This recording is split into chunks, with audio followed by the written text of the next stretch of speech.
गुरुजी प्रणाम। आज का वीडियो सुनकर तो ऐसा लगा कि क्रिया योग भी बंद कर शरीर को शिथिल रखने के लिए जो व्यायाम करते हैं वह न किए जाएं। क्या करना है हीमोग्लोबिन बढ़ाकर?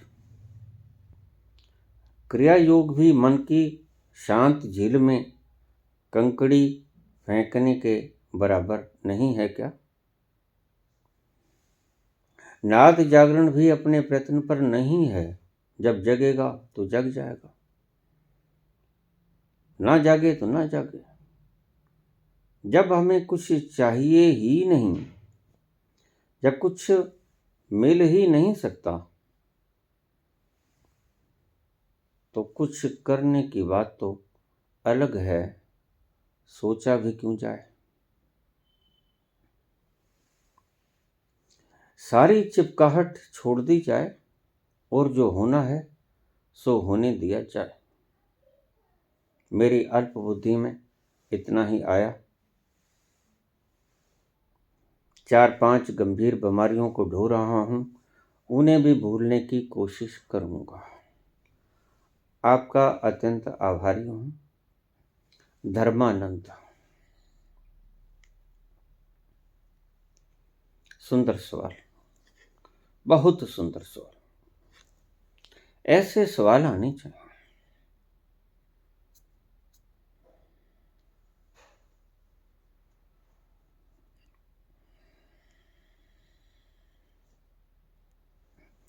अष्टावक्र की अगर सुन ली गई होती तो आज सारे गुरु झोला उठा के कोई काम धाम में लगता है। ये जो इतनी भीड़ भाड़, ये जो इतने कर्म कांड, ये जो इतनी व्यवस्थाएं,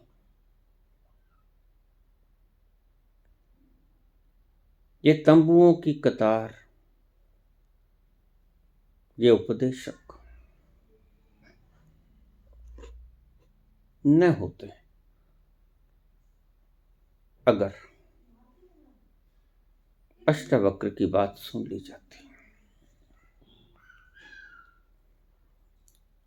लेकिन काश अष्टावक्र की बात सुन ली जाती, सुनी नहीं गई। यद्यपि प्रश्न पूछने वाला राजा था जनक और उत्तर देने वाला सहज 8 जगह से टेढ़ा मेढ़ा एक साधारण बच्चा, जिसकी उम्र भी कोई ज्यादा न थी। नकार दिया गया लोगों ने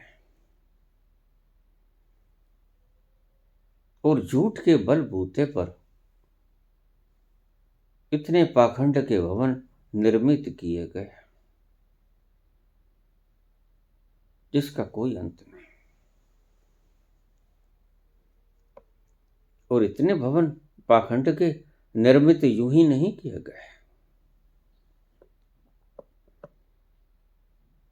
कुछ पाने की लालसा में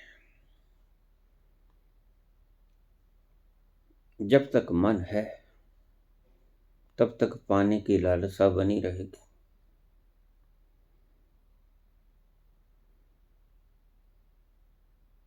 लेकिन अष्टावक्र को कहते हैं, अब आपके प्रश्न का जवाब आ रहा है। प्रश्न बहुत श्रेष्ठ है, ऐसे प्रश्न उठने चाहिए।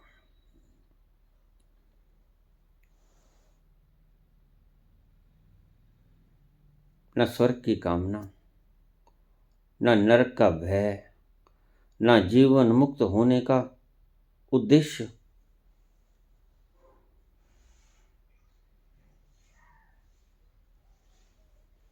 कुछ भी नहीं करना है। तुम जो होना चाहते हो हो ही, वह अपने आप कर लेगा। जिसने इतनी सर्जना रची,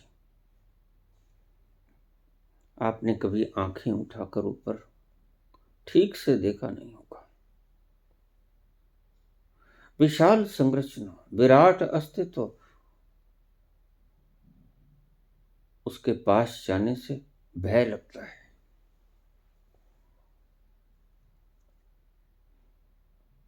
आप तो एक समुद्र के पास तक नहीं जा सकते। उसकी गर्जना, भीषण भयंकर गर्जना, और काली मां की भरी हुई ये अमावस्या की रात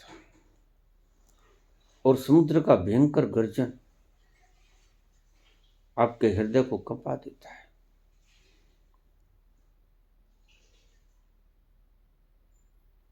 अष्टावक्र कहते हैं कि स्वर्ग की कामना मूर्ता है।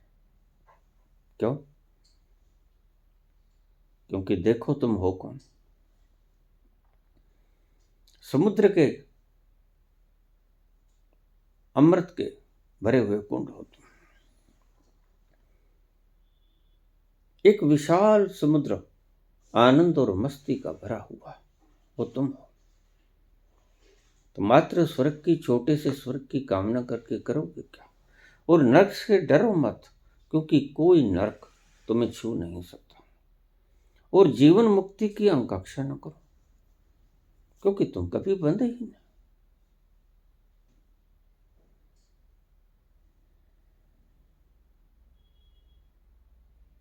अद्भुत स्तोत्र, अद्भुत शब्द।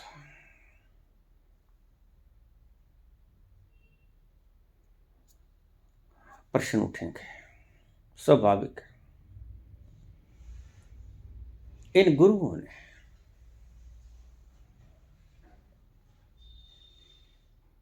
अपना कारोबार रचाया, इसी पाखंड के ऊपर रचाया। खदेड़ दिया गया बुद्ध को, जो कुछ क्रांतिकारी वचन बोल रहे थे।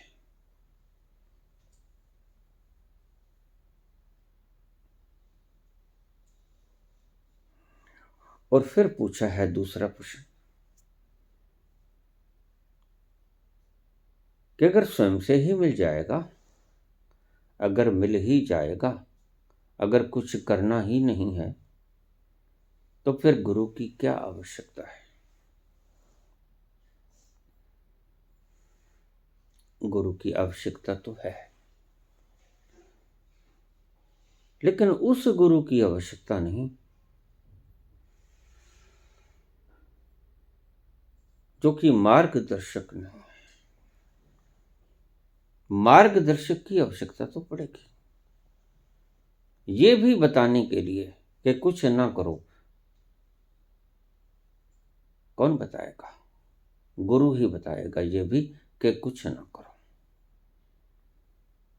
आप मुझे सुन रहे हो, प्रश्न कर रहे हो, किसने बताया ये सूत्र जिसके ऊपर तुम प्रश्न कर रहे हो?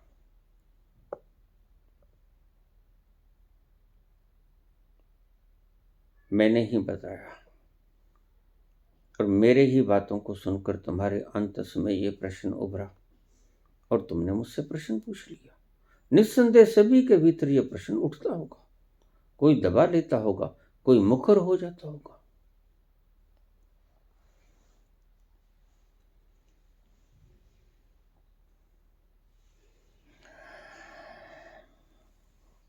क्रिया योग भी बंद कर लिया जाए, बिल्कुल कर सकते हो।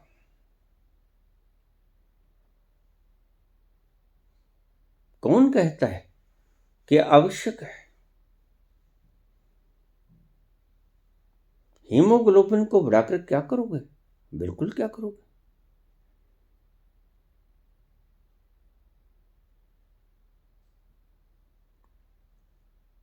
क्रिया योग भी मन की शांत झील में कंकड़ी फेंकने के बराबर है।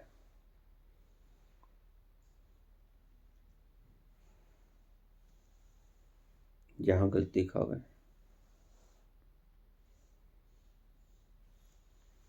अब समझने की चेष्टा करें। प्रश्न बहुत बढ़िया है, लेकिन क्योंकि अभी भ्रांत हो, भ्रांतियों से मुक्त नहीं हुए, इसलिए प्रश्न आएंगे मिश्रित। सत्य भी होगा और असत्य भी होगा।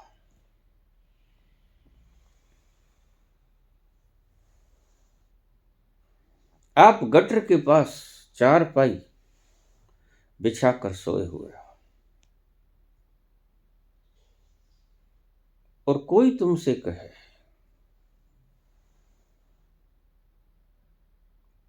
कि पास में ही, बिल्कुल पास में ही उद्यान है, उपवन है, तरह तरह के फूलों से सुगंधित सुवास, और बस थोड़ा सा उठोगे और सामने द्वार है,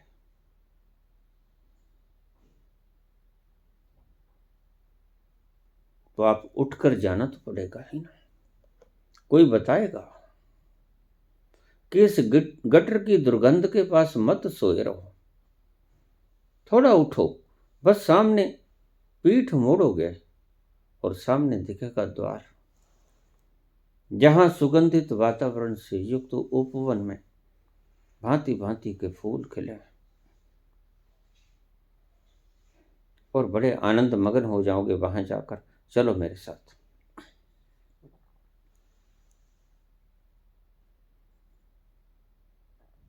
अब आप समझना, हीरा, तुम हीरे हो, जन्मों जन्मों के संस्कार, पुनरुक्तियां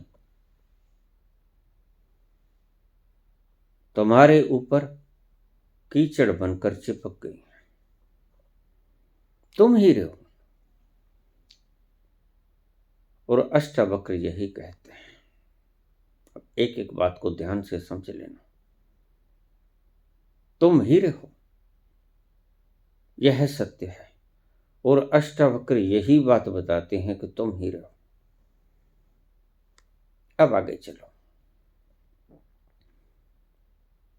अपने जीवन के भीतर पुनरुक्तियां करते करते गलत थोपनाओं, धारणाओं, मान्यताओं को अपनी खोपड़ी के ऊपर जमाते जमाते, यह गलत धारणाएं, यह गलत मान्यताएं, यह गलत परंपराओं की व्यवस्थाएं किसी गुरु ने बता दी, किसी शास्त्र ने बता दी, खुद तुम्हारे मन की उपज हूं, यह कीचड़ है। तुम हीरे हो, मैं बार बार बोल रहा हूं, और तुम्हारी मान्यताएं, तुम्हारी थोपनाएं, तुम्हारी कल्पनाएं, ये सभी कीचड़ है। और कीचड़ बढ़ते ही जाते हैं, बढ़ते ही जाते हैं। तुम थोपते ही जाते हो, थोपते ही जाते हो। एक गुरु के पास गए,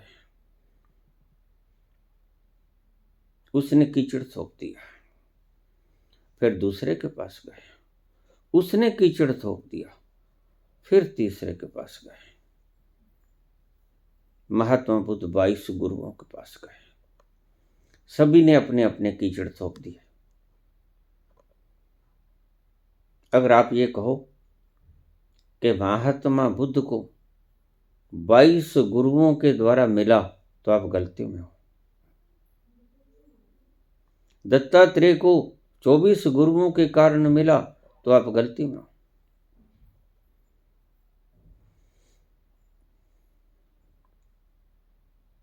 महात्मा बुद्ध को 22 गुरुओं के पास गया और 22 गुरुओं के पास कुछ नहीं मिला, ऐसा अनुभव करके मिला। करने में कुछ नहीं है, ऐसा अनुभव करके मिला। और यह अनुभव न किसी शास्त्र से आया, ना किसी गुरु से आया, ना किसी मान्यता से आया, ना किसी गुरु ने उसके कान में फूंक मारी कि कुछ ना करो। सभी गुरुओं ने कुछ न कुछ करना बतलाया। आज भी ऐसा ही हो रहा है।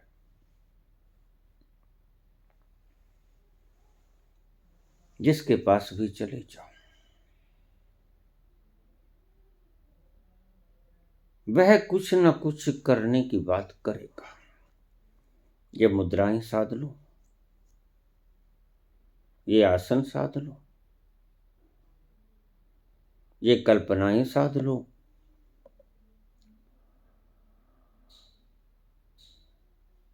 ये बंसरी सुन लो, सुबह सुबह की धुन, ये ओंकार का जाप कर लो। सभी गुरु अपना कुछ न कुछ थोपेंगे।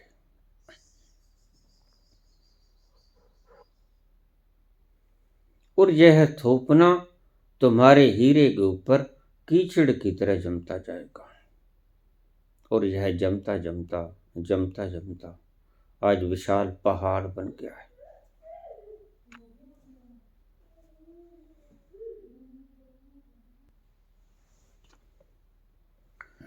तो अगर अष्टावक्र कहते हैं कि तुम मुक्त ही हो, जो हो वो होने की कामना मत करो। यह कामना बाधा है, क्योंकि तुम हो। यही सब गुरुओं ने कहा। कौन गुरु ऐसा है जिसने नहीं कहा? ढंग कहने के अलग अलग हैं, भाषाएं अलग अलग हैं, लेकिन कहा तो यही है। कस्तूरी कुंडल बसै मृग ढूंढै बन माह, ऐसे घट में पीव हैं मूर्ख जाने ना। इसका क्या अर्थ होता है? तुम्हारे ही घट में तुम विद्यमान हो और तुम मूर्ख बनाए हुए ढूंढते हो उस मृग की तरह जिसके कस्तूरी नाभि में ही है। तुम भी उसी की तरह दौड़ धूप में लगे हुए हो। और अगर बाबा नानक कहते हैं जो तुध पावे साईं पलीकार, उसका मतलब भी यही है। लेकिन दूसरे ढंग से बोले, कोई चाइनीज बोला, कोई फ्रांसीसी बोला, कोई हिंदी, पंजाबी, उर्दू, अंग्रेजी अपनी अपनी भाषा में बोले, तुम्हें समझ आए ना आए, लेकिन गुरुओं ने वही कुछ बोला, एक ही बोला। परिधि के ऊपर खड़े हुए सारे गुरु इशारा केंद्र की तरफ करता है।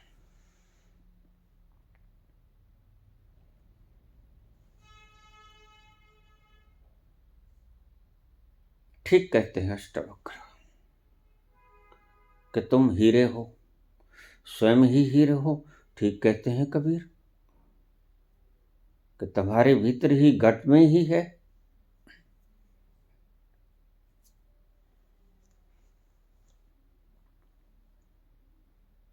लेकिन फिर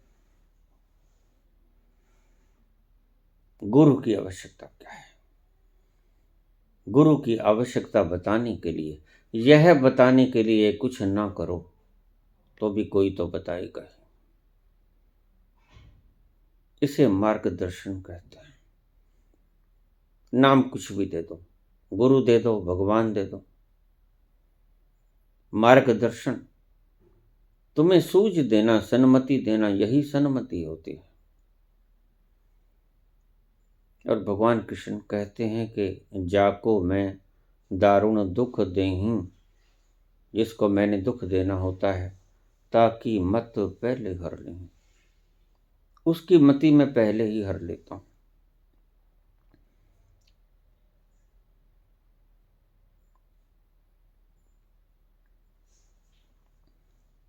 यानी कि उसकी मान्यताएं गलत हो जाती हैं। जब मान्यताएं गलत हो जाती हैं तो हिरण जो उसकी नाभि में ही, उसके कुंडल में ही कस्तूरी है, भागता फिर रहा है वनों में, दौड़ता है। कस्तूरी की खुशबू कहाँ से आ रही? कस्तूरी को पाने के लिए दौड़ता है वन में, लेकिन है तो वो नाभि में, है तो तुम्हारे भीतर। कबीर कहते हैं, ऐसे घट में पीवें मूर्ख जाने ना, और तुम दौड़े चले जा रहे हो। तो गुरु की आवश्यकता क्या है? गुरु की आवश्यकता मात्र इतनी है,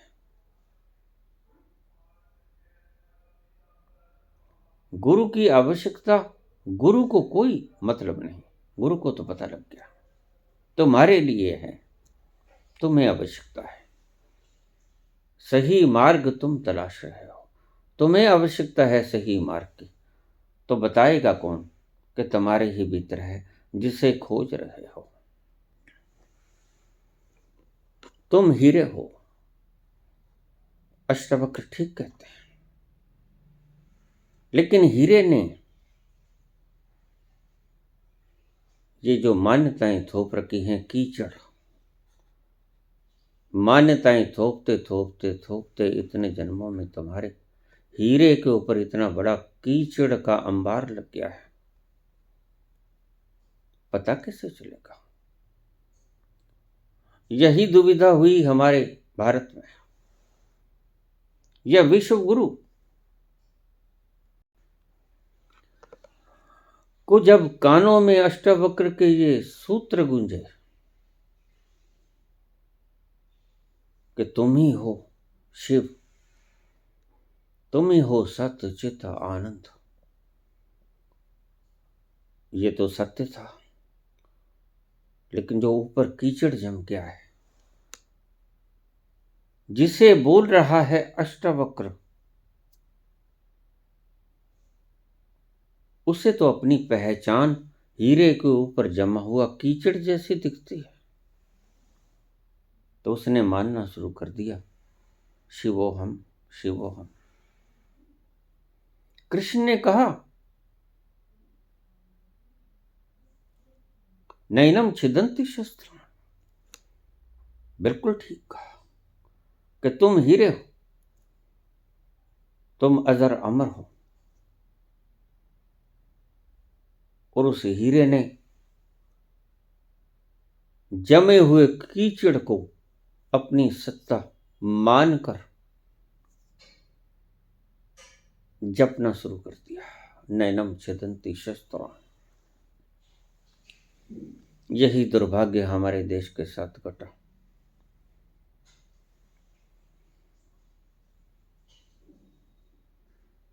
संत के सूत्र उठा लिए गए और स्वयं की मान्यता उठा ली गई। अब ध्यान से समझ लेना, संत के सूत्र उठा लिए गए, अहम ब्रह्मस्मि,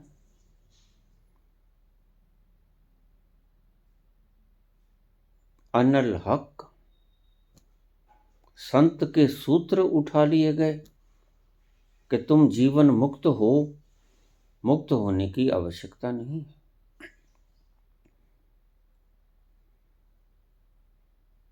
न स्वर्ग की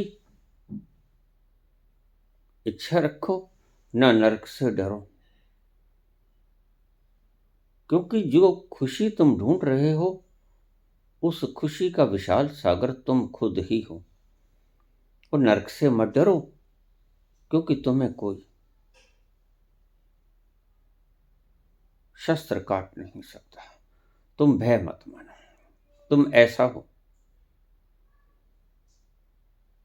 तो कृष्ण के शब्द ले लिए आपने और अपने मन की मान्यताएं ले ली आपने, दुविधा पड़ी हुई। अब गंगा किनारे बैठ के काशी में माला लिए आप जप कर रहे हैं, शिवोहम,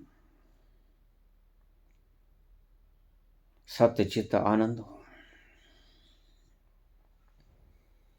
शस्त्र मुझे काट नहीं सकता, अग्नि मुझे जला नहीं सकती, जल गला नहीं सकता, वायु सुखा नहीं सकती। इसका मंत्र का जप कर रहे हो। ऐसे सारे धर्म यही सिखा रहे हैं, ओम का उच्चारण करो, ये कोई नहीं कहता कि जहां तुम विद्यमान हो वहां बहुत सुमधुर ओमकार की ध्वनि स्वतः ही बज रही है, जैसे बाहर का सन्नाटा तुम्हारे बजाए के बिना बज रहा है। ये तो सुनता है।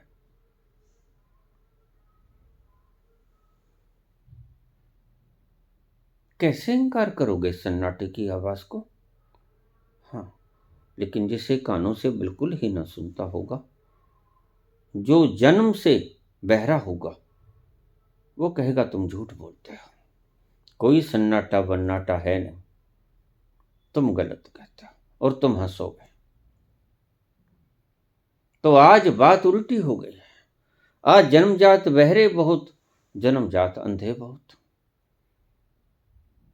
कान लेके आंख लेके तो कोई पैदा होता है, बाकी सभी बिना कानों और बिना आंखों के पैदा होते हो। जन्मांध हो तुम, जन्म से बहरे हो। न किसी को आवाज सुनी सन्नाटे की, न किसी को दर्शन हुआ इस विशाल सुंदर सृष्टि का, न बगीचे में फूल खिले दिखे, न तुम्हारी नासिकाओं ने उसकी सुगंध मानी। इसलिए तुम अपनी जगह बिल्कुल ठीक हो। लेकिन ये दुर्भाग्य घटित कैसे हुआ भारत के साथ, विश्व गुरु के साथ? ये दुर्भाग्य घटित कैसे हुआ, उसकी कहानी मैं कह रहा हूं आपसे। अष्टावक्र ने कहा, तुम जीवन मुक्त हो ही, तुम स्वर्ग के भंडार हो ही, तुम्हें कोई अग्नि जला ही नहीं सकती, कृष्ण ने कहा। कोई शस्त्र तुम्हें काट नहीं सकता, कृष्ण ने कहा। तुम मर ही नहीं सकते, न हनते न हनने वाले शरीर है। और तुमने ये सूत्र उठा लिया। लेकिन ध्यान रखो, जिसने सूत्र उठाया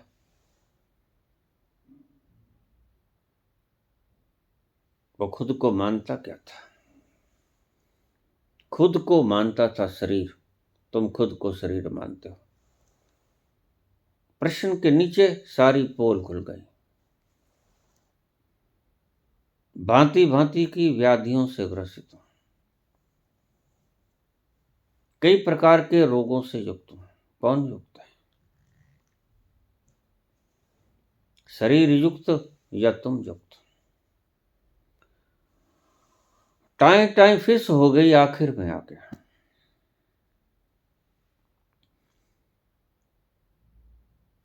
बड़ा ज्ञान झाड़ा,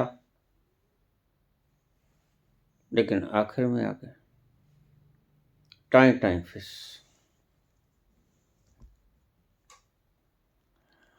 गुरु के नेत्रों से तुम बच न पाओगे। अगर गुरु से ही है, आंख वाला है, क्रिया योग भी बंद कर देना चाहिए। यह भी एक कंकड़ के समान है। झील में तुम झील बनेगा,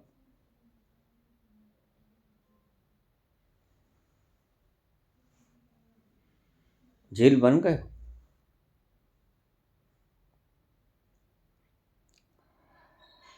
नाद जारण अपने आप ही होगा, ठीक।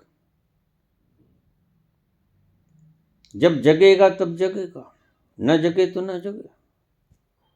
हमें कुछ चाहिए ही नहीं। जब मिला मिल जाएगा, न मिला न मिला। सारी चिपकाहट छोड़ दो। हाँ, ये कभी इधर कभी उधर कभी उधर, इसीलिए तो कहते हैं ना खुदा ही मिला ना वैसाले सनम, ना इधर के रहे ना उधर के रहे। आधी बातें इधर की कर देते हो, आधी बातें अपनी कर देते हो, जो सत्य तुम मान रहे हो। अगर अगर तुम्हें कोई कहे कि तुम कौन हो, तुम झट से कहोगे ना हन्यते ना हन्य वाले शरीर है, नैनम छिदन्ति शस्त्राणि नैनम दहति पाप। और अगर वही व्यक्ति छुरा लेके तुम्हारे सामने खड़ा हो जाए, तुम कंपने लगोगे, फिर तुम्हारी असलियत सामने आ जाएगा, तुम्हें पता चल जाएगा तुम हो कौन, कंपोगे, मृत्यु से डर लगेगा और मर तुम सकते नहीं। ऐसा तुमने मान लिया, जानते हो तुम अपने आप को ऐसा कि मैं शरीर हूं, और जब कोई छुरा लेकर सामने खड़ा होता है तुम कंपने लगते हो। यही दुविधा इस विश्व गुरु हिंदुस्तान के साथ हुई। शब्द उठा लिए तुमने संतों के, मान्यताएं हैं तुम्हारे शरीर की, तुम्हारे मन की, तुम जो हो आज सत्य में जो हो। यही दुविधा खड़ी हुई, और इसी दुविधाओं को तोड़ने के लिए गुरुओं को इतना प्रयास करना पड़ता है।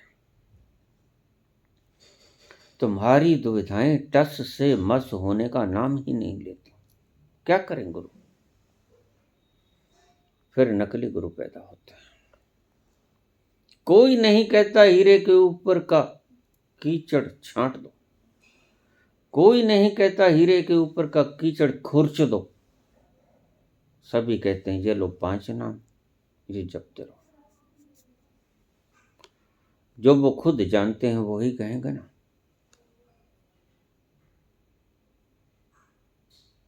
हिंदी पंजाबी का लेक्चर और तुम्हें साइंस कैसे समझा पाएगा?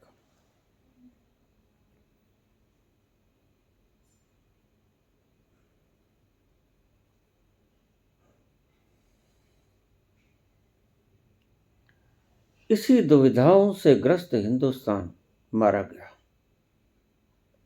ना तो उसके पास संपत्ति बची, ना उसके पास सन्मति बची, दोनों ही गए। धोबी का कुत्ता, न घर का न घाट का। आज भौंक रहे हो गलियों में और तुम्हें कोई किनारा नहीं दिखता। हुआ क्या है? इस मेरे प्यारे विश्व गुरु को क्या हो गया? उसको ये दुविधा मार गई। गुरु अपनी जगह सत्य था जो बोल रहा था, नैनम छिदन्ति शस्त्राणि, बिल्कुल ठीक। और न स्वर्ग न नरक न जीवन मुक्ति, कुछ नहीं, तुम हो, बिल्कुल ठीक। लेकिन तुम अपने आप को समझ क्या रहे हो? गुरु की आवश्यकता तो यहां पड़ेगी। ठीक कहते हैं अष्टावक्र के तुम ही रहो, लेकिन तुम समझते तुम्हें क्या हो? तुम समझते हो मैं शरीर हूं। तुम ऊपर की खुरचन को अपना होना समझते हो। तुम इस खाल को, खोल को अपना होना समझते हो, और इस खोल को लिए लिए तुम इस बकवास में उलझे हो, गंगा किनारे बैठे काशी के घाट पर। मैं शिव स्वरूप हूं, कभी मरता नहीं, कभी गलता नहीं। सत्य हूं, चित हूं, आनंद हूं, दुखों से भरे पड़े हो, मवाद के फोड़े हो और कह रहे हो मैं सुख स्वरूप। इस मवाद के फोड़े के कारण चस चस हो रही है दिन भर रात। चैन नहीं आता, करार नहीं आता, सुकून नहीं मिलता, और तुम कहते हो मैं आनंद हूं, मैं खुशी का सागर हूं, मैं प्रेम का सागर हूं। और जब उसको चीरा दे दिया जाता है, तुम्हारे फोड़े को, कैंसर के फोड़े को, मवाद छलकती है, दुर्गंध आती है। ये सभी दुर्गंधें आज तुम्हारे संप्रदाय फैला रहे हैं।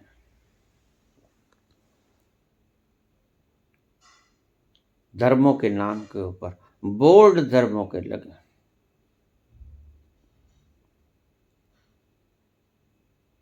जो सिखाते हैं, हद की बात है। साइकेट्रिक्स आत्मा के बारे में बता रहे हैं, मनोवैज्ञानिक आत्माओं के बारे में बता रहे हैं, शरीर शास्त्री बात आत्मा की करते हैं और बहाना बहुत बढ़िया लेते हैं कि रथ के बिना रथ ही बेकार होगा, रथ ही बीमार होगा, तो तुम पहुंच कैसे पाओगे। तर्क बिल्कुल ठीक है, लेकिन गलत है।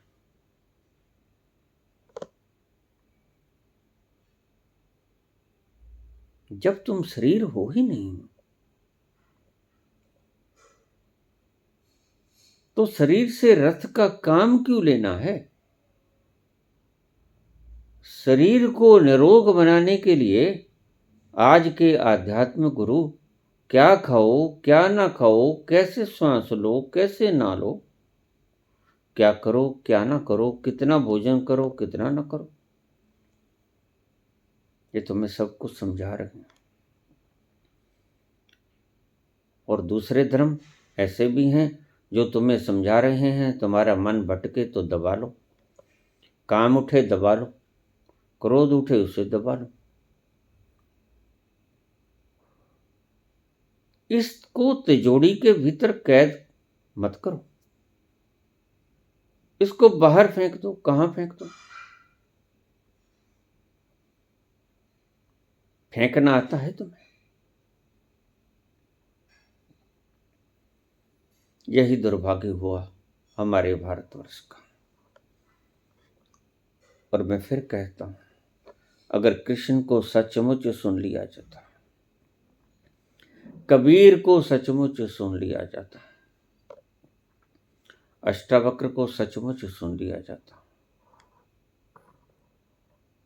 तो तुम्हारे सभी ये नकली गुरु ये झोला उठा के अपने अपने काम पर लगे होते। कोई दुकान चला रहा होता, कोई ऑफिस में नौकरी कर रहा होता। इनमें इतनी विद्वत्ता नहीं है जितनी तुम समझते हो। एक संत ने अपने भीतर जाके देख लिया कि तुम्हारे ही घट में है, मैं देख आया हूं, बाहर मत ढूंढो। और तुम आंखें खोल के ध्यान करना सिखा रहे हो। इतने इतने क्वेश्चन आते हैं मेरे पास, मैं हैरान हो जाता हूं। हे भगवान, इतने प्रश्न, इसका मतलब इतने अंधविश्वास, ये इतने पाखंड भरे अंधविश्वास कहां से आए। ये तुम्हारे गुरुओं ही की तो देन है, जो खुद भटके हुए थे, जो खुद ठहरे नहीं थे। उन्होंने तुम्हें भागना सिखाया, उन्होंने तुम्हें दौड़ लगानी सिखाई। और दौड़ तो दौड़ होती है, वो चाहे स्वर्ग की दौड़ हो, चाहे धन की दौड़ हो, चाहे पद की दौड़ हो, चाहे सम्मान की दौड़ हो, दौड़ तो दौड़ होती है।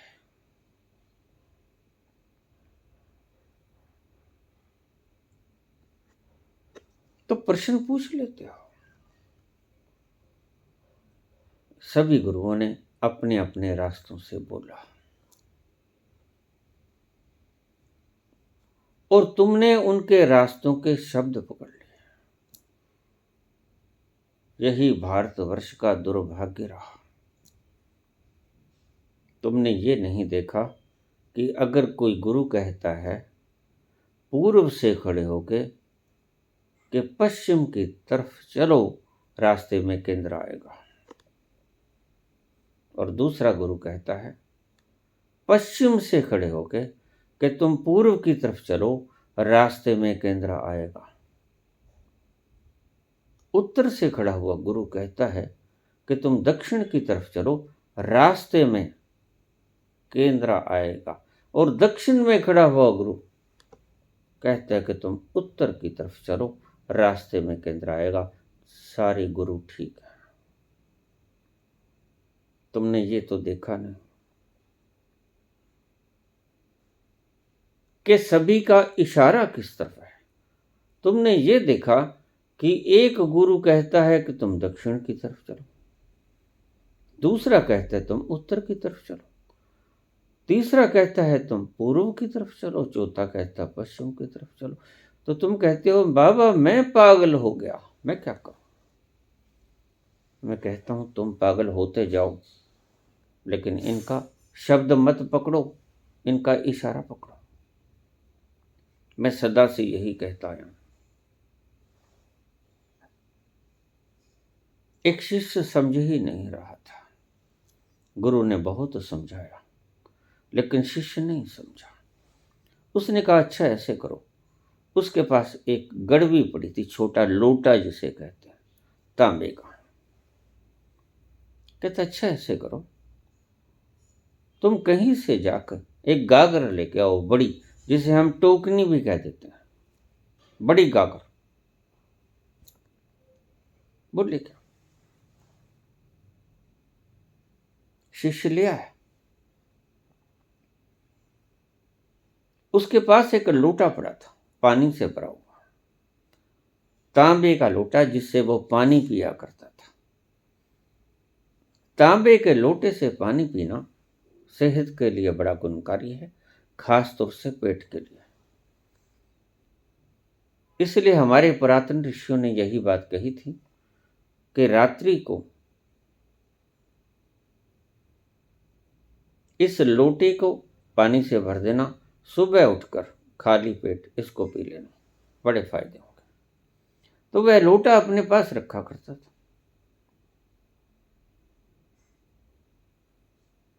शिष्य समझ नहीं रहा था, बहुत तरीके से समझाने की चेष्टा की, अड़ गया शब्दों पे।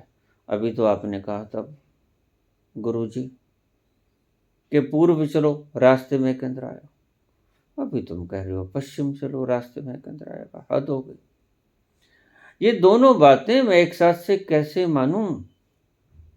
अभी आप कल कह रहे थे आप दक्षिण चलो रास्ते में केंद्र आएगा, और 4 दिन पहले आप कह रहे थे उत्तर चलो रास्ते में केंद्र आएगा। अब मैं तो भटक गया हूं। मुझे तो आपके ही शब्दों ने उलझा लिया है। इस उलझन को आप सॉल्व करो। गुरु कहता है उलझन है ही नहीं। मैंने मसला सुलझाने के लिए बात कही और तुमने शब्दों को पकड़ लिया। मैंने इशारे किए, तुमने इशारों को पकड़ लिया। इसमें मेरा दोष नहीं। तो समझा नहीं। शिष्य को कहा तुम ऐसे करो, तुम एक बड़ी गागर लेके आओ। छोटा लोटा उसके पास, गागर लेके आया घर से।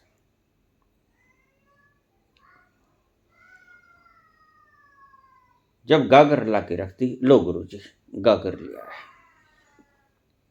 अब पुत्र तुम ऐसे करो, ये मेरा लोटा दिखता है, हाँ, इस लोटे में ये गागर रख दो। हैं? इस लोटे में ये गागर रख दूं? सोचा, शिष्य ने सोचा कि मेरा अंदाज सही निकला, इसका दिमाग खराब। अक्सर शिष्य यही सोचता है। तुम्हारे सभी प्रश्न गुरु को पागल समझकर किए गए प्रश्न। तुम समझते हो कि गुरु पागल हो गया है।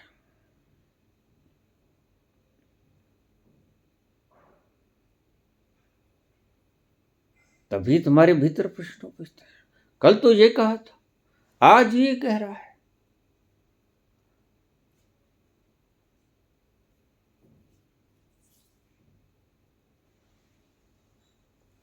प्रणाम किया गुरु को। गुरुजी मैं चला। वैसे तो मुझे शक पहले ही था। गए।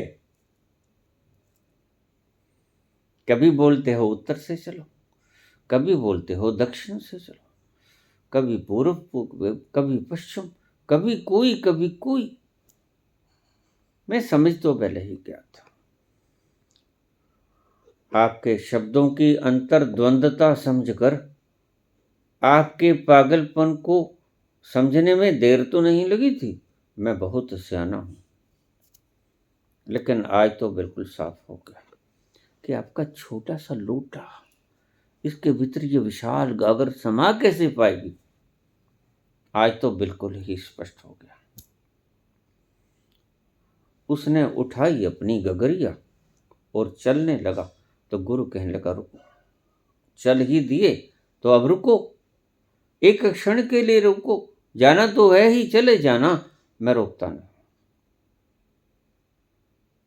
इस लोटे के भीतर इस गागर को रख दो। कहता, गुरुजी मैं चला। कहता, हाँ चले जाना, लेकिन इस लोटे के भीतर ये गागर रख दो।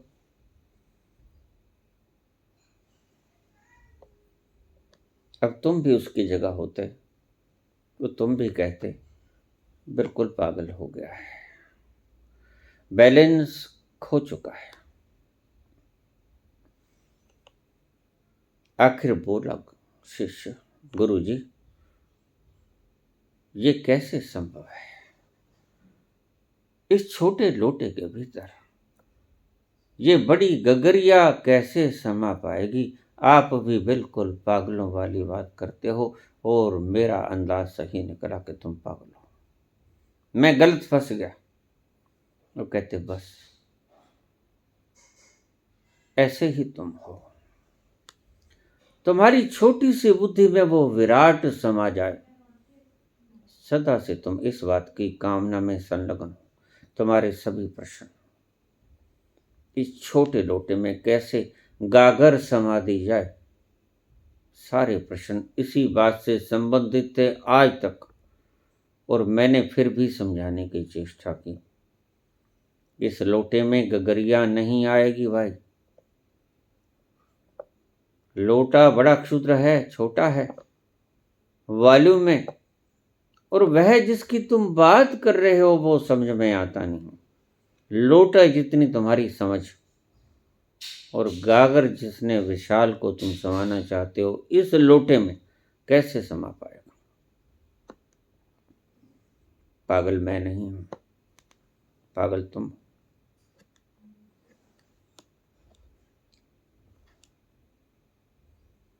तुम्हारी सभी की यही प्रयास है। और फिर ये गुरु आपको कहते हैं, हाँ हाँ बिल्कुल समवा देंगे, आप चिंता मत करो, इस लोटे में इस गागर को समा देंगे, तुम बैठो तो। ये लो माला पकड़ो, ये 5 नाम जपो, राधे राधे करो, राम राम करो। वहां बैठ जाओ, काली चुंड में, पीली चुंड में, वहां बैठ जाओ। मंत्र मैंने बता दिया, जपना तो तुम्हें पड़ेगा। इस लुटिया में गगरिया समा जाएगी एक दिन, निश्चित। कभी नहीं समा पाएगी। तो क्या करना होगा? ये प्रयास बंद करना होगा कि इस लुटिया में ये गगरिया समा जाए। ये प्रयास बंद करना होगा। और मेरी सारी बातें इसी बात के संदर्भ में है कि तुम्हारे सभी प्रयास छोड़ने पड़ेंगे। तुम्हारे सभी प्रयास लुटिया में गगरिया को डुबाने के प्रयास है।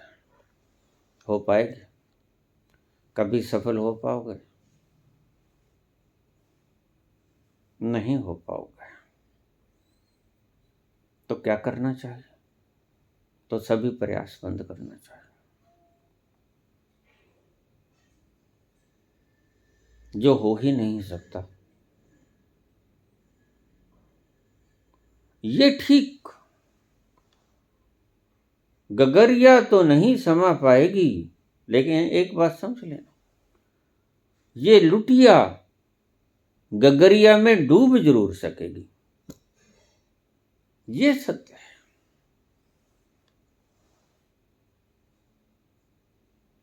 बूंद समुद्र में समा जरूर सकेगी। ये लुटिया अल्प है,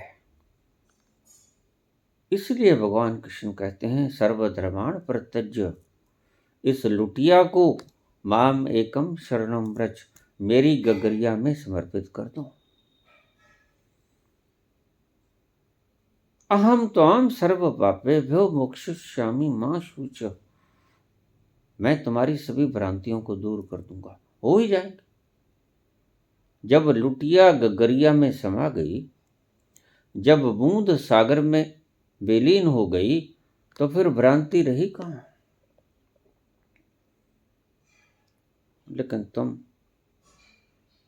उल्टी बात करने का प्रयत्न कर रहे हो। तुम्हारे सारे प्रयास उल्टी बात करने के प्रयास हैं। कोई नाम जप, कोई पाठ, पूजा, अरदास, तुम्हारे सभी अनुष्ठान, यज्ञ, हवन, श्लोक सब याद कर लिया। सभी उपनिषद कंठस्थ हैं, सभी संतों की वाणियां कंठस्थ हैं, सभी छोटे बड़े शास्त्र तुम्हारी खोपड़ी में तुमने भर लिए हैं।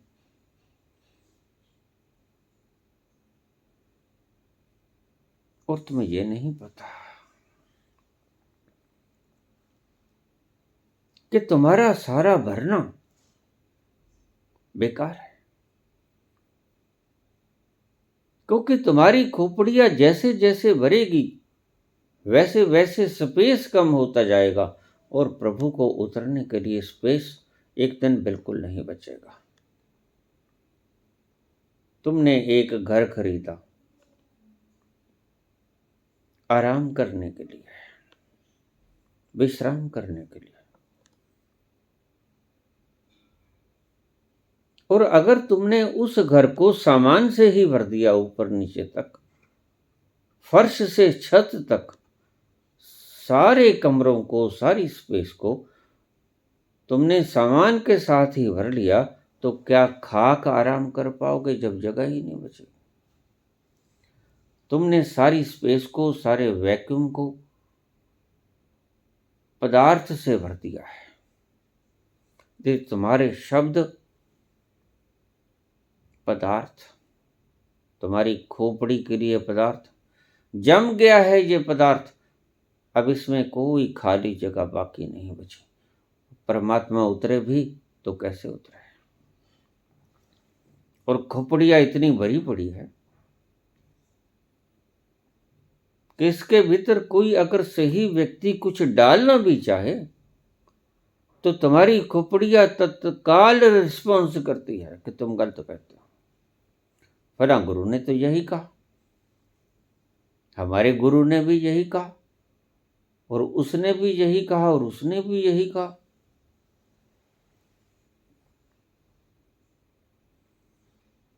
तुम्हारी भीतर की सूचनाएं जो तुमने कलेक्ट की, संग्रहित की, वो फौरन रिस्पॉन्स करती, रिएक्ट करती, क्योंकि तुम ज्यादा समझदार हो, तुम सियाने हो। और गुरु नानक कहते हैं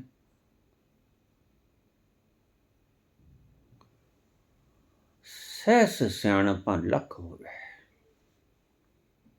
तुम्हारे भीतर हजारों सियाणपे हों, लाखों सियाणपे हों, एक न चल रहा है टाल। तुम्हारी कोई भी सियानप परमात्मा को उतरने में सहायता नहीं कर सकती, बाधा बनेगी।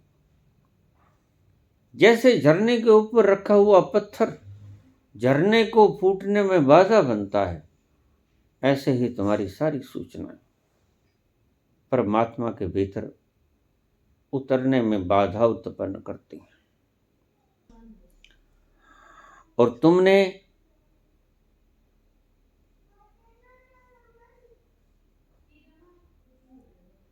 इन कलेक्शंस को, इन सूचनाओं को गहने मान लिया है।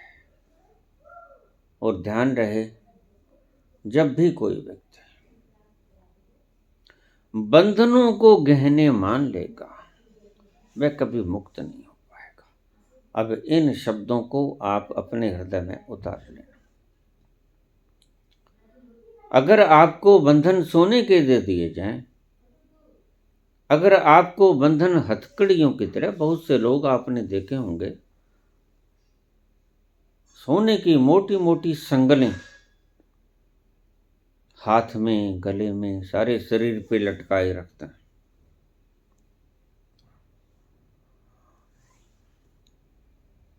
सोना उनके लिए बंधन हो जाता है। अगर आपके सारे बंधन सोने के बने तुम्हें पहना दिए जाएं, तो मुक्त होने की सारी संभावनाएं नष्ट हो जाती हैं। क्यों? क्योंकि लोहे के बंधन तो तुम तोड़ना चाहोगे, प्रयास भी करोगे, उपाय भी करोगे, मन भी मुक्त होना चाहेगा, कैसे मुक्त हूं इन लोहे की जंजीरों से। लेकिन अगर तुम्हें स्वर्ण की मालाएं पहना दी जाएं, तो उससे तो तुम्हें मुक्त होने का प्रयास भी ठीक नहीं लगेगा। तुम कहोगे ये तो सोना है, ये तो आभूषण है, ये तो मेरा गहना है, ये तो मेरी सुंदरता का कारण है। तुम उसे छोड़ना भी नहीं चाहोगे। यही दुविधा खड़ी हो गई। आज सब गुरु समझा रहे हैं और तुम उनको सोना समझकर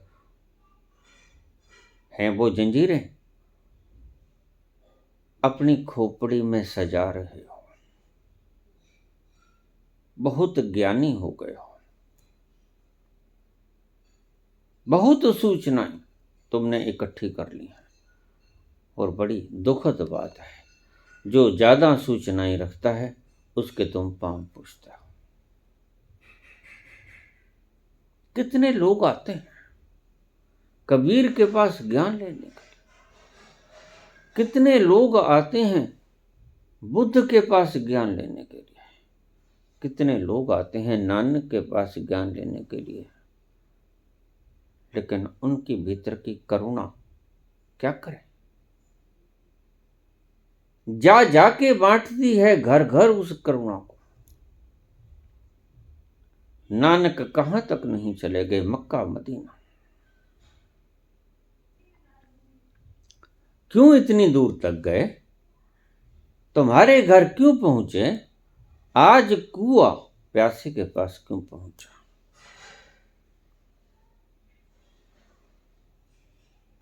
तुम्हारे लंबे मुख देखकर, तुम्हारे लटके हुए दुखद मनोस्थितियां देखकर तुम रो रहे हो भीतर से, और वो करुण पुकार सुन रही है गुरुओं को, जो सच में खुशी को प्राप्त हो गए। तुम्हारी दूर से आती हुई चीखो पुकार को सुनकर वो तुम्हारे पास आता है।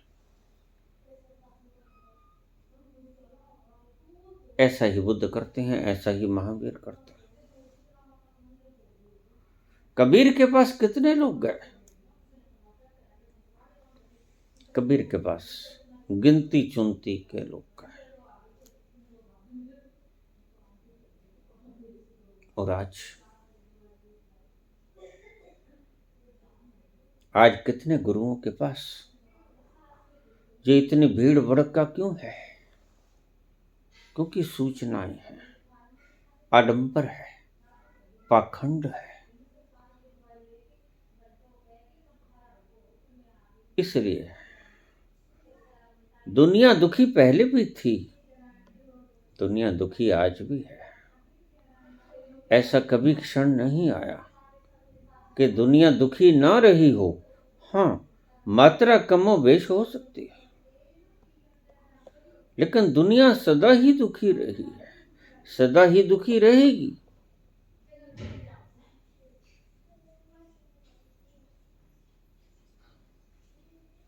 विडंबना तो ये हुई आज कि आज नकली गुरु जो खुद दुखी हैं भीतर से, और जानते हैं कि हम दुखी हैं, और जानते हैं कि हमने उस तत्व को छुआ नहीं, और जानते हैं कि हम मनोवैज्ञानिक हैं, हम शरीर शास्त्री हैं, उपदेश देने लगे हैं उस आत्म तत्व का। है मनोवैज्ञानिक सूचना ही, मनोवैज्ञानिक सूचना है, और शरीर शास्त्रज्ञ है, और शरीर शास्त्रज्ञ भी एक सूचना है। ये खा लो, ये खा लो, वो खा लो, ये खा लो। लोगों को योग सिखाने वाले आज काम वासना कैसे बढ़े इसकी दवाई दे रहे हैं।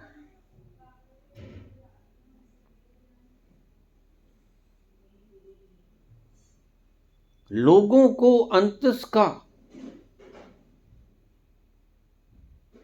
बताने वाले सूचना कि तुम हो कौन, वह लोग ये बता रहे हैं कि सुबह उठकर नाश्ते में खाना क्या चाहिए।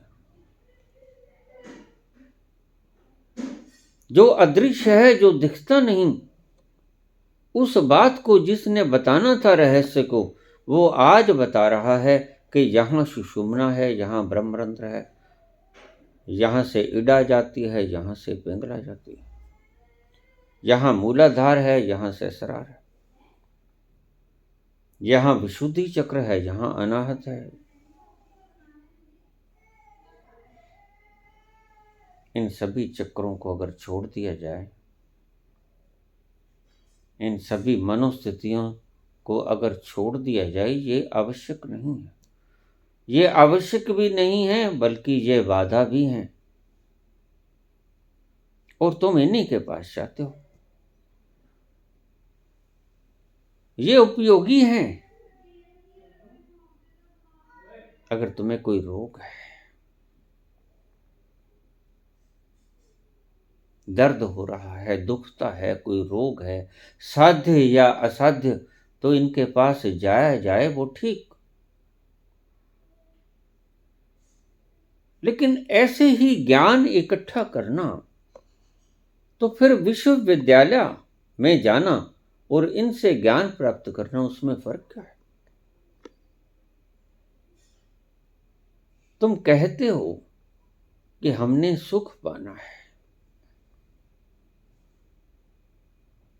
और संत कहते हैं कि ना तो सुख शरीर में है, और ना तो सुख मन में है, ना तो सुख दिमाग में है, और ना तो सुख शरीर में है। और सुख कहाँ है? सुख तुम खुद ही हो, सुख के ओशन तुम हो, सुख के समुद्र तुम हो, वहां पहुंच जाओ ना। तुम क्यों टक्करे मार रहे हो? और एक तर्क दे दिया जाता है आजकल, बड़ा शानदार, शरीर के रथ के बिना यात्रा कैसे कर पाओगे? सुंदर लगता है तर्क, और तर्क कटता भी नहीं, लेकिन कटता है। रोगी शरीर से कैसे पहुंच पाओगे? तर्क सुंदर लगता है। मनोवृत्तियां गलत होंगी तो कैसे पहुंच पाओगे? मनोवृत्तियां अशुद्ध होंगी तो कैसे पहुंच पाओगे? तर्क शुद्ध लगता है, साफ लगता है, लेकिन साफ है नहीं। शरीर रोगी भी हो, तुम तो कहते हो 4 रोग हैं, 1000 रोग भी हों,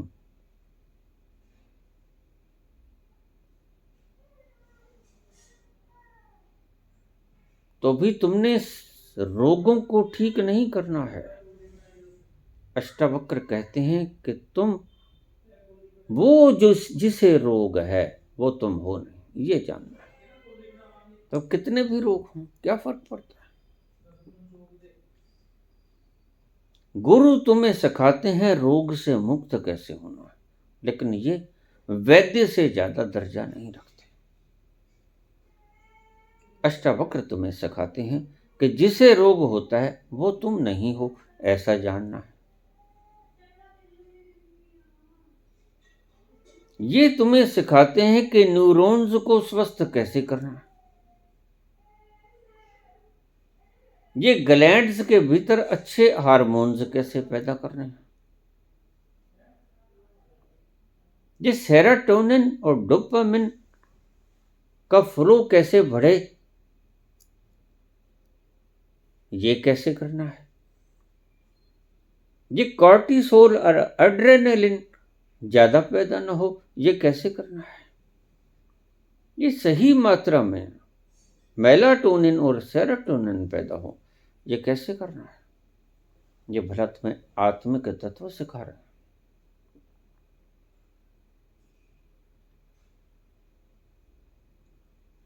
एक ही झटके में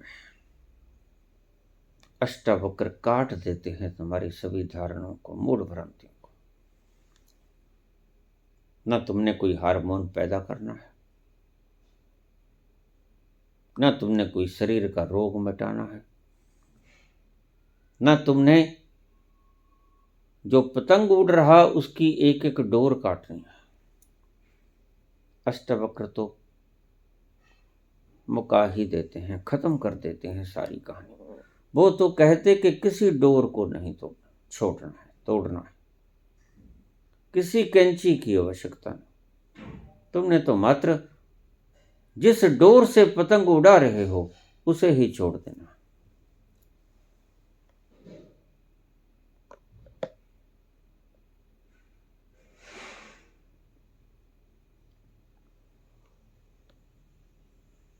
तुम शरीर हो नहीं, तुम मन हो नहीं, फिर क्यों व्यर्थ की परेशानियां मोल लेते हो।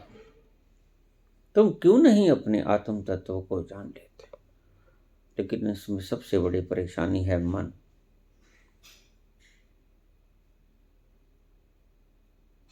जो तुमने अब तक माना वह मरेगा। पुरानी बिल्डिंग कंपती है, अगर मैं गिर जाऊंगी तो क्या होगा। लेकिन नहीं, अगर नई उसारनी है इमारत तो पुरानी गिरानी ही पड़ेगी, और कोई तरीका भी नहीं। रिपेयर मात्र हो सकती है, नई तो फिर भी नहीं होगी। अगर नई इमारत उसारनी है तो पुरानी का एक एक कण गिराना होगा, फिर से फाउंडेशन भरनी होगी, फिर से नींव भरकर उसके ऊपर नया नक्शा उभारना होगा, नई इमारत खड़ी करनी होगी। लेकिन नई इमारत खड़ी करने के लिए पुरानी का विध्वंस आवश्यक है। तो तुम्हारी पुरानी सोच, मान्यता, मैं शरीर हूं, मैं मन हूं, इसी से सारी भ्रांतियां उत्पन्न हो जाती हैं। जरा गौर से देख लेना अपना शब्द जो तुमने बोला। क्रियायोग की क्या आवश्यकता है, कोई आवश्यकता नहीं। अगर तुमने जान लिया होता कि मैं हीरा ही हूं तो ऊपर के कीचड़ को खुरचने की आवश्यकता क्या थी।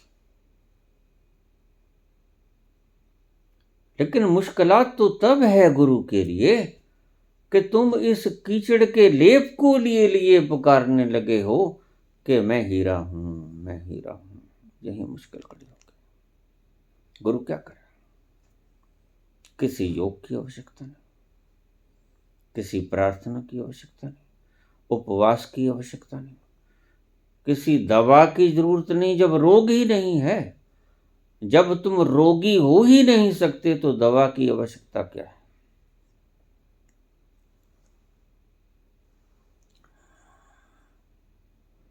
झील में कंकड़ी फेंकने के बराबर होगा क्रिया योग में। झील बन गए हो, फिर तुम्हारे शब्द सही हैं। तूफान तुम्हारे अगर भीतर उठ रहा हो, शब्दों का यह प्रश्न बता रहा है कि तूफान उठ रहा है, और वो तूफान उठकर प्रकट हो रहा है। ऐसे ही नहीं लिखा जाता प्रश्न।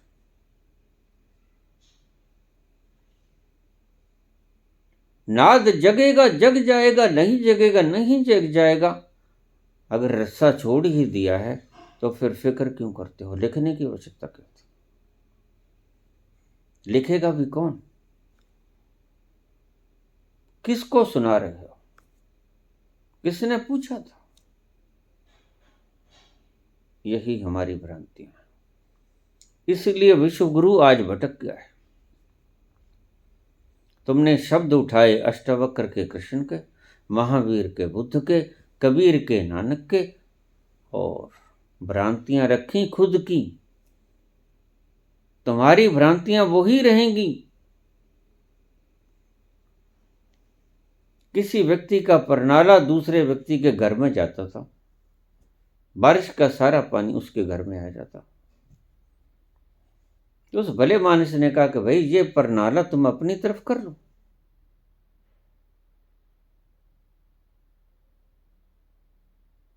ये तुम्हारे घर का सारा छत का पानी मेरी तरफ आता है, तुम्हारे घर का परनाला तुम्हारी तरफ कर लो। कृपा करके हमें क्यों तंग करते हो? हमने अपने घर का छत का परनाला अपने घर के ऊपर लगा रखा है, तुम अपने घर का परनाला अपने पास लगा लो। वो नहीं माना। पंचायत आई, लोग बाग इकट्ठे कर लिए गए। सभी ने समझाया कि भी देखो, इसके घर की छत का जो पानी इकट्ठा हुआ वो यहाँ पर आने के लिए इसका अलग से परनाला है, और तुमने अपने घर की छत का पानी इस तरफ निकाल रखा है परनाले का मुख करके। तुम ये हटा दो, अपनी तरफ करो। सारी बात सुनता रहा बड़े शांति से। तो पंचायत पूछती है, भाई समझ आ गई? तुम अब अपना परनाला अपनी तरफ कर लोगे? कहता देखिए जी, बात है पंचां दी सिर, पंचां दी गल सिर मथे, पर परनाला ओथे दी ओथे। पंचों की बात सिर माथे स्वीकार, परंतु परनाला तो ऐसे ही रहेगा। बस तुम्हारी भी यही बात है।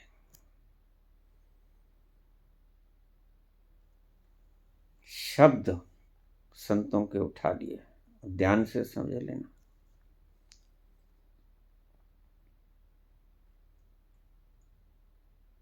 शब्द संतों के उठा लिए, कृष्ण, कबीर, बुद्ध, नानक, अष्टावक्र, इनके शब्द उठा लिए। मान्यताएं तुमने अपनी ही रखी, परनाला उथे दी उथे। कैसे पहुंच पाओगे? जरा सोचो, कभी नहीं पहुंच पाओगे। संतों के वचन तुम्हें समझाए गए थे कि ये सत्य ऐसा है। कस्तूरी कुंडल बसै, मृग ढूंढे वन मार, काहे टक्कर मार रहा है। लेकिन तुम ढूंढोगे तो वन के अंदर ही, क्योंकि तुम्हारी मान्यता है कि मन में है। तुम्हारी मान्यता है कि मैं शरीर हूं, मैं मन हूं। जाओगे तो मनोविज्ञान की बातें सीखने ही जाओगे, तो तुम इन्हीं संप्रदाय और इन्हीं ध्यान केंद्रों में ही। कोई कहेगा मुद्राएं बना लो, कोई कहेगा ओंकार का जाप कर लो, कोई कहेगा ये मुरली सुन लो, कोई कहेगा ये बंसरी सुन लो।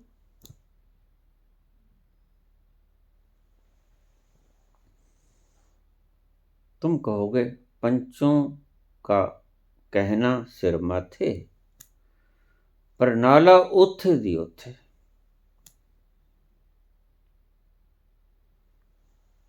संतों की बात तुम सुनते हो, वो भी वृद्धि कर लेते हो सिर्फ इंफॉर्मेशन। मानते तो वो ही हो, करते तो वो ही हो जो तुमने मान रखा है। तुमने माना ही हुआ है कि मैं शरीर। तुम इतनी जहमत ही नहीं उठाते कि अपने भीतर जाके देख लो कि मैं सच ठीक, मैंने मान्यता ठीक की है। और यही सारे संत तुम्हें पुकार पुकार के गए, भाई तुम जो सोच रहे हो, जो मान रहे हो, वो तुम हो नहीं। लेकिन तुम बिना जाने फिर मानना शुरू करते तो ठीक है, हम शरीर नहीं हैं, हम मन नहीं हैं, लेकिन इसका जाप करने लगते हो।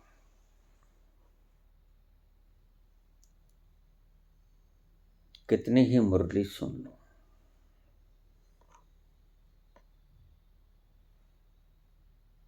कितना ही ज्ञान सुन लो,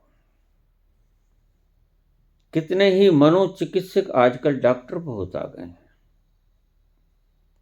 हमारे चैनल्स पे, जबकि इनके पास मरीजों को जाना चाहिए।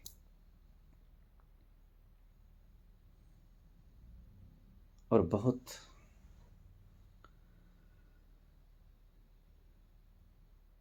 बदकिस्मती की बात है कि आज धर्म के नाम पर प्रचार जो पाखंड का हो रहा है, नए नए चूचे उठे, नए नए चूचे, चूचे प्रचार कर रहे, अद्भुत ढंग के पहरावे, अद्भुत ढंग के मेकअप,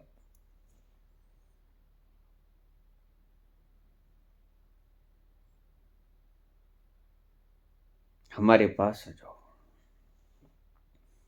अहम त्वाम सर्व पापे मोक्षयिष्यामि।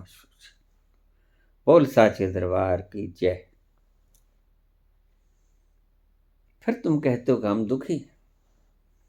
अरे भाई, दुखी होने का तो तुम खुद ही कवायद किए हो। ये साचा दरबार वगैरह नहीं है, ये झूठा दरबार है।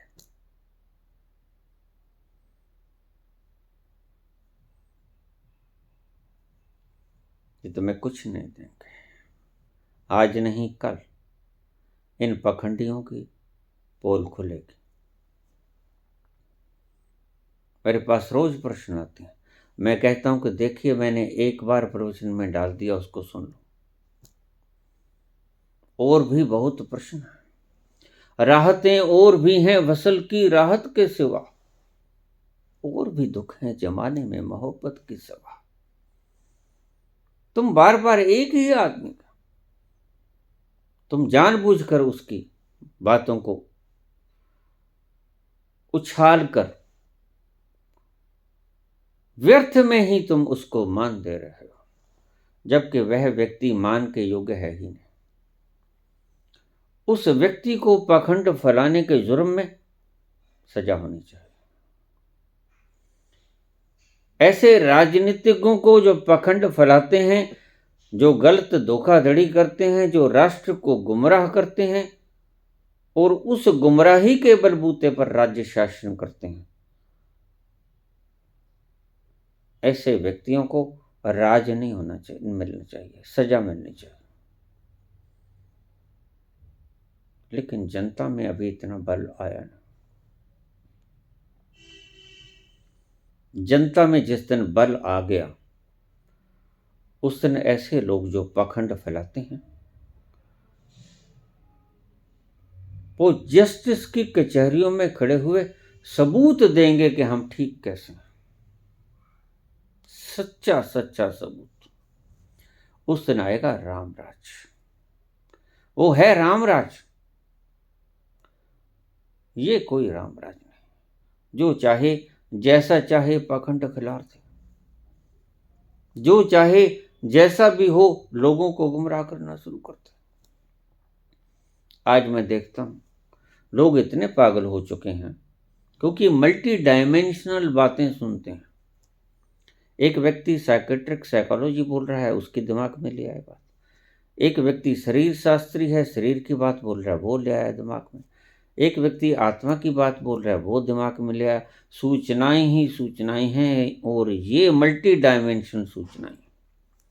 कोई सूचना शरीर की खबर देती, कोई सूचना मनस की खबर देती, कोई सूचना आत्मा की खबर देती, और आपस में लड़ रही। और तुम्हें पता ही नहीं है, क्योंकि ये सूचनाएं लोगों की हैं। तुम्हारा खुद का जाना परखा कुछ भी नहीं। इसलिए तुम भ्रमित हो और भ्रम दुख का कारण होता है। फिर तुम पूछते हो बाबा मैं दुखी क्यों? तुम्हारे दुख का कारण यह है,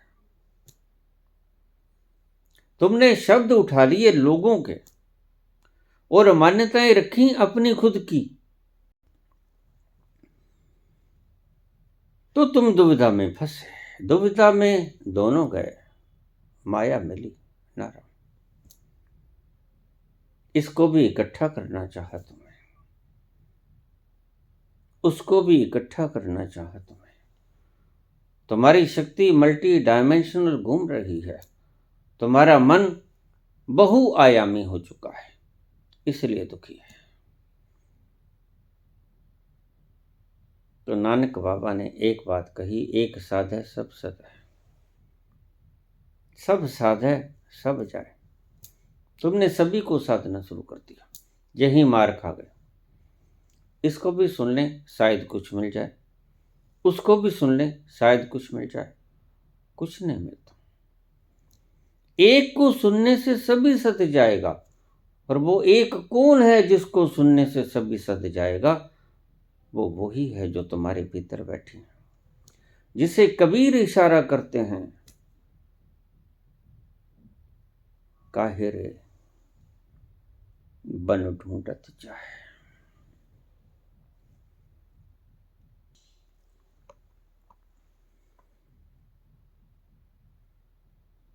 अगर कबीर कहते हैं कि तुम्हें नहीं मिलेगा भाई, जिसे ढूंढ रहे हो वो वनों में है नहीं, मत भागो, मत दौड़ो, बल्कि दौड़ बंद करो और जाग के देखो, वो तुम्हारी नाभि में ही है।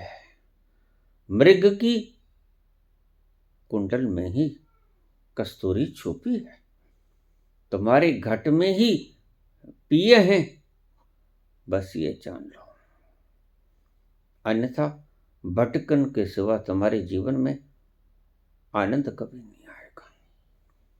तुम्हारे भटकना इसी कारण से है कि तुमने संतों के शब्द उठा लिए और उनको दोहराना शुरू कर दिया। जिन्होंने जाना उनके शब्द और खुद की मान्यता, ये तुम्हारे दुख का कारण है। लेकिन ध्यान रखना, जो संत बोलते हैं कि तुम हो तो हीरा, बिल्कुल ठीक है। सभी संत कहते हैं, कौन कहते हैं कि तुम माटी हो? माटी किसी ने भी नहीं कहा, सभी ने कहा। रैदास ने कहा, माटी को पुत्रो कैसो नचत है, अपने अपने ढंग से कहा। यही गलती हो गई इस विश्व गुरु से। शब्द उठाए कृष्ण कहे, नैनम सिदंती शस्त्राणी, और गजनबी जब आया, तलवार देखी तो राम राम राम राम राम राम, राधे राधे राधे। यही गलती हो गई। बिना जाने अगर गजनबी सामने आ जाएगा तो ऐसा ही कुछ होगा। तुम तलवार की जगह माला उठाओगे, और अगर तुम जानकार हो गए तो फिर तलवार के बराबर तलवार ही होगी।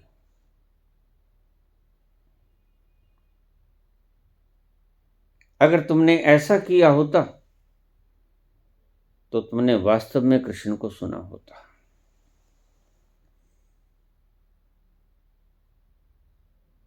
कौरवों ने पुकारा कि नहीं मिलेगी जमीन, सुई की एक नोक के बराबर नहीं मिलेगी।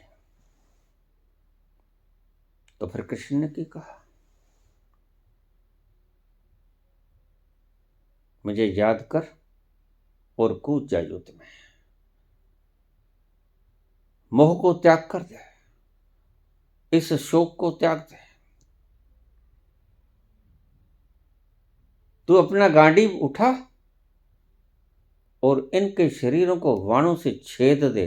ये अधर्मी हैं, जो अधर्म के पक्ष में खड़े वो अधर्मी, चाहे तुम्हारा पिता है, चाहे तुम्हारा पिता मैं है, चाहे तुम्हारा गुरु है, चाहे तुम्हारा भाई है, वो सभी तुम्हारा दुश्मन है। जो असत्य के खिलाफ लड़ता है वो ही तुम्हारा साथी है। जो सत्य के साथ लड़ता है वो ही तुम्हारा साथी है।